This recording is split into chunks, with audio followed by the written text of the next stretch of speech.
Oi, Clau Tanaka com vocês.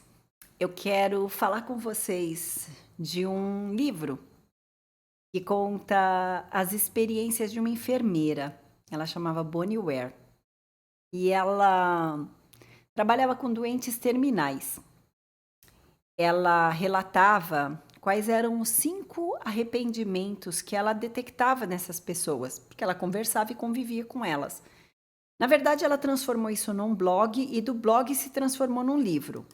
O livro chama Antes de Partir. Eu vou deixar um link aqui embaixo para quem se interessar de ler. É bem interessante. Mas eu quero falar para vocês quais foram os 5 grandes arrependimentos que ela identificou. O primeiro deles é essas pessoas não terem aproveitado a vida delas como elas queriam, e não do jeito que as outras pessoas traçaram para ela. E aí eu fico pensando quantas vezes a gente vive para atender às expectativas que as outras pessoas criaram para a gente. A gente acredita que a gente deve fazer uma coisa, fazer outra. Tem pessoas que casam porque a família queria que casasse. Outras pessoas seguem uma determinada carreira porque todo mundo esperava ou porque dá dinheiro. Então, realmente, quando chegar lá no final da sua vida, você vai olhar para isso e vai falar: será que valeu a pena? Eu vivi a vida que todo mundo traçou para mim, menos eu, sendo que era a minha vida de verdade. O segundo arrependimento é não ter ficado mais com as pessoas que a gente verdadeiramente ama, não ter utilizado o nosso tempo com nossos maridos, filhos, as pessoas que realmente são queridas, nossos amigos, porque a gente passa metade da nossa vida dentro dos nossos trabalhos, preocupados com coisas que lá no final não vão fazer nenhum sentido. Mas talvez faça sentido para você se você não tiver visto o seu filho crescendo, as primeiras palavras que a sua filha falou, você não ter visto a hora que ela precisou da sua mão, do seu apoio. Eu mesmo tenho uma experiência muito pessoal de vida e eu estava tão focada no trabalho, eu acreditava que eu tinha uma relação com a minha filha. E muitos anos depois, passados tudo isso, depois de um burnout meu, conversando com ela, eu descobri que num determinado momento ela até pensou em atentar contra a própria vida. E que pesado isso da gente escutar. Mas eu sou muito abençoada, porque eu tive tempo de rever isso. E hoje eu tenho uma relação maravilhosa com ela. Uma coisa que o meu trabalho anterior não me permitiria. E quantas pessoas vão chegar no final da vida sem ter tido essa oportunidade? O terceiro arrependimento é o de ter engolido tantos sapos na vida.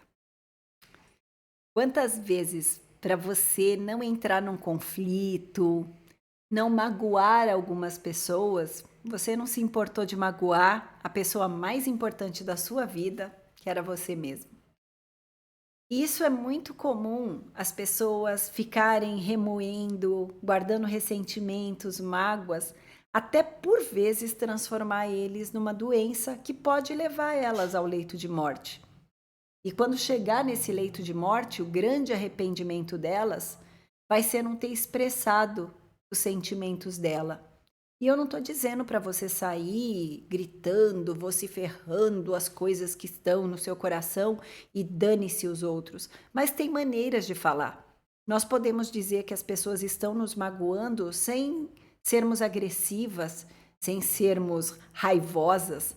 É possível que você, com uma boa inteligência emocional, um equilíbrio na forma, uma comunicação mais suave, você consiga dizer todas essas coisas para não ficar engolindo tanto sapo na vida, não é não?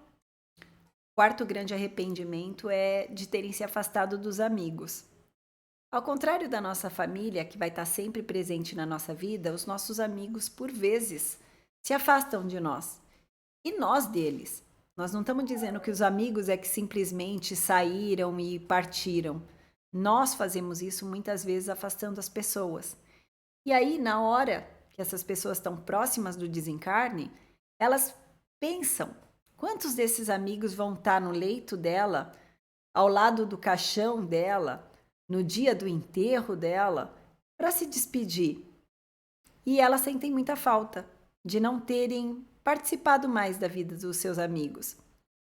Eu tenho um grande arrependimento de um grande amigo meu, uma pessoa que eu gostava muito e que eu sempre falava que eu ia encontrar, que eu ia arrumar um tempo para ver e não deu tempo de eu ver.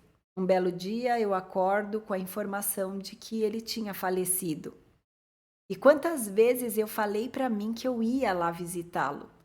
Então, por que a gente não faz isso a hora que o nosso coração manda? Porque todas as vezes que o meu coração me mandou fazer isso, eu falei: ah, deixa para depois, agora é o trabalho, agora são outras coisas, tudo era mais importante.